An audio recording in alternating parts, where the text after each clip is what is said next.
pasa con los alimentos cuando los ingerimos? En primer lugar, definiremos que el metabolismo es el conjunto de reacciones que proporcionan aporte continuo de sustratos para el mantenimiento de la vida. Incluye procesos catabólicos y anabólicos. En las rutas catabólicas se libera energía, parte de la cual se transforma en ATP y se recoge en nucleótidos reducidos. Las reacciones anabólicas necesitan un aporte energético que usualmente lo proporciona la hidrólisis del ATP, molécula que es transportadora universal de energía metabólica y que también es el poder reductor necesario suministrado por los nucleótidos reducidos. Ahora bien, conocemos que nuestros alimentos nos aportan macronutrientes, como no son los hidratos de carbono, lípidos y proteínas, así como micronutrientes que son las vitaminas y minerales. Cada uno de los macros tiene un proceso de digestión en la cual con la ayuda de estos micros tienen una mejor absorción, ayudando así también a la formación de enzimas y activación de hormonas, entre otras cosas. Aparte de los micronutrientes, existe un componente igual importante que proviene de la alimentación, que es el agua. El agua constituye del 70 al 75% en nuestro cuerpo, dando el 50% que es intracelular y un 25% extracelular. El agua es básica para la vida, ya que prácticamente todas las reacciones biológicas tienen un lugar en medio acuoso. Intervienen muchas reacciones químicas, por ejemplo, en la electrólisis, como ocurre en las reacciones que tienen lugar durante la digestión de los alimentos. Asimismo, tenemos órganos principalmente de esa digestión, donde su principal fuente de energía proviene de la conversión de sus macros. Los tejidos y órganos son cerebro, músculo cardíaco, músculo esquelético, hígado, eritrocitos, tejido adiposo y riñón. El objetivo principal es siempre mantener los niveles de ATP y glucosa. El metabolismo correcto se generará moléculas que pueden almacenarse en grasas y glucógeno.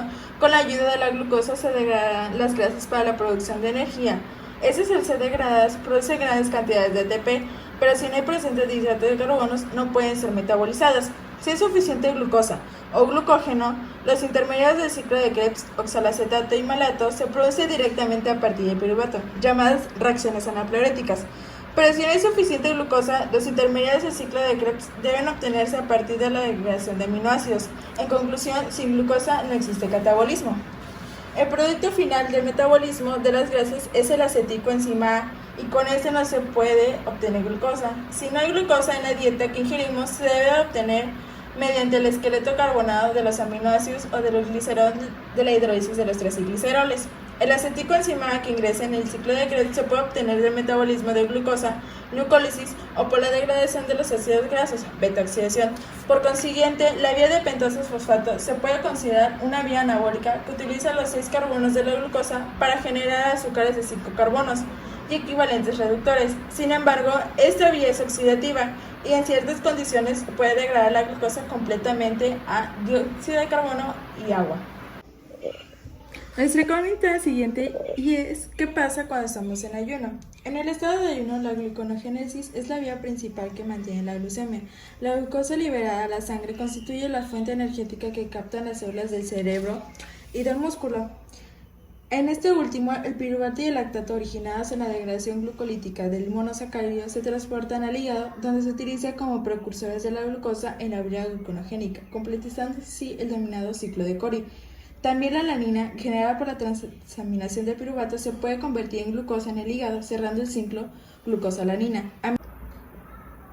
A medida que el ayuno se prolonga, las reservas hepáticas de glucógeno se agotan. La gluconogénesis a partir del lactato y alanina continúa. Si bien este proceso únicamente recupera la glucosa que previamente se había convertido en lactato y alanina en los tejidos periféricos. Como el cerebro consume glucosa continuamente, es necesaria su síntesis a partir de otras fuentes carbonadas. Uno de los sustratos que aporta carbono es el glicerol liberado en la lipólisis en el tejido adiposo. Los ácidos grasos que se movilizan del tejido adiposo constituyen una buena fuente energética que se utilizará con preferencia la glucosa en la mayoría de los tejidos.